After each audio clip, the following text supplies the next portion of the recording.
For the past few years, the people building AI have told us their data centers were coming whether we liked it or not. We were told they were inevitable and necessary, and that without them, we would lose to China. The people who would live beside these things were simply told to step aside. But they pushed back. They packed town halls and council meetings and made themselves impossible to ignore. And slowly, the projects that were supposed to be unstoppable began to stall. In the first week of June 2026, one of the loudest men in this industry showed everyone just how well that pressure works. At first, he fought it. He mocked the people lined up against him and swore he would never back down. Days later, the same man quietly signed away half of what he had promised. His name is Kevin O'Leary, and to understand why he folded, you have to understand what he was really selling. O'Leary runs a set of data center ventures under the banner O'Leary Digital. The flagship is a project he calls Wonder Valley, which is a $70 billion campus in Alberta, Canada, that he announced in December 2024.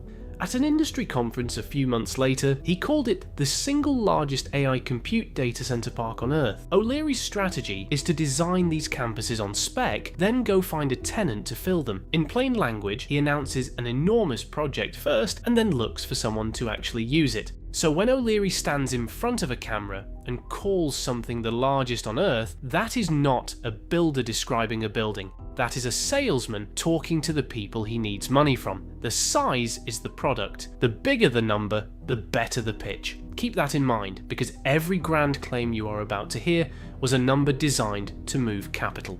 Then, in February 2026, he announced a second data center in Box Elder County, Utah. The plan was for up to 9 gigawatts of power to run the AI servers across 40,000 acres. On Fox & Friends that same month, he turned it into a matter of national survival. The challenge we have against the Chinese is they're building 10x the power we are. We've been stalled out. We've had permitting problems across the country. We need to compete with China. We need AI compute power.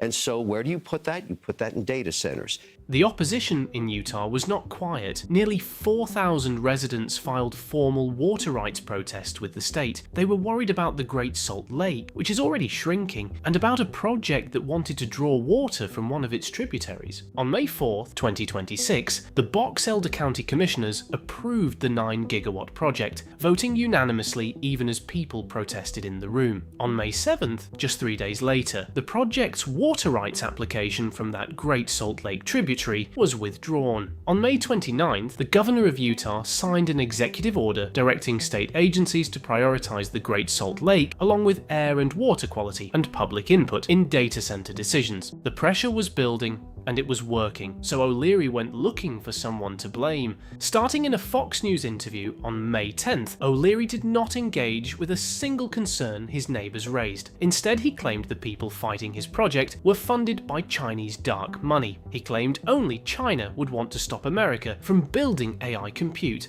and said on social media that more than 90% of the protesters were paid and bussed in.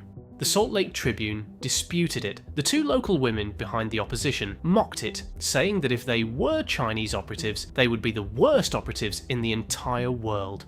Thousands of his own potential neighbours raised real questions about their water and their air, and a billionaire from out of state told them they were foreign agents. On June 1st, the president of the Utah Senate sent O'Leary a public letter demanding to cut the project by 75%. O'Leary's first reaction was pure defiance. Speaking to the Salt Lake Tribune, he said he assumed the number had to be a typo. He called the demand outrageous, and then he said, quote, "I'm not walking away. It's not who I am. I don't work that way." He compared the cut to selling someone a house and then letting them live only in the upstairs toilet. 2 days later, on June 3rd, O'Leary told NBC News a different story. The man who would not walk away now said he had no choice but to shrink it. Then on June 4th, he signed the letter. He agreed to remove 19,000 acres around the Locomotive Springs waterfowl management area. He agreed to give up another 620-acre parcel. He agreed to dedicate the excess water to the Great Salt Lake. He agreed to an independent scientific review of the facility's heat output. And he agreed to build a public website so residents could track the permitting.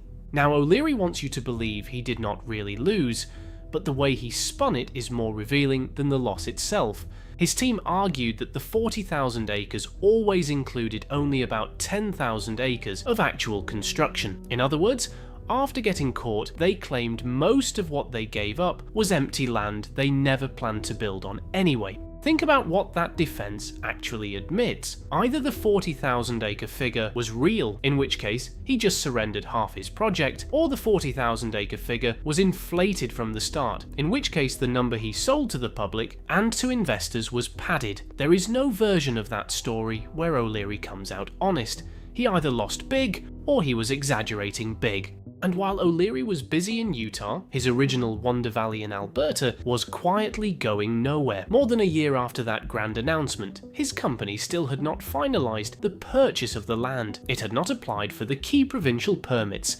It had not finished consultation with Indigenous nations. The executive director of the industrial zone said that there were no real timelines, that the company was still working on the concept design and still looking for interest. The construction start, originally planned for 2026, has slipped to roughly the end of 2028, later than the date the first phase was supposed to already be running. And still, no major customer has signed on to actually use it. The president of Microsoft Canada said the project isn't really in its thinking and that they were not part of the discussions. Meanwhile, the rural municipality hosting the project was left responsible for securing the water the data center would need to operate. This is a community of fewer than 9,000 people in a drought-hit region that had already spent more than $70 million of public money on roads and infrastructure for land O'Leary had not even bought. The pattern of people pushing back and projects dying is now measurable. According to tracking by Heatmap News, the number of data center projects cancelled after local opposition rose from 2 in 2023 to 25 in 2025. According to Data Center Watch, more than $60 billion of projects have been blocked or delayed by public opposition. In Tucson, Arizona, an Amazon-linked data center called Project Blue was rejected by the city council after roughly 1,000 people turned out against it. In the Netherlands, a Meta data center in Zeewolde was permanently cancelled after the Senate and a local party blocked the land sale. In Chile, public outrage over water use forced Google to redesign a data center to use air cooling.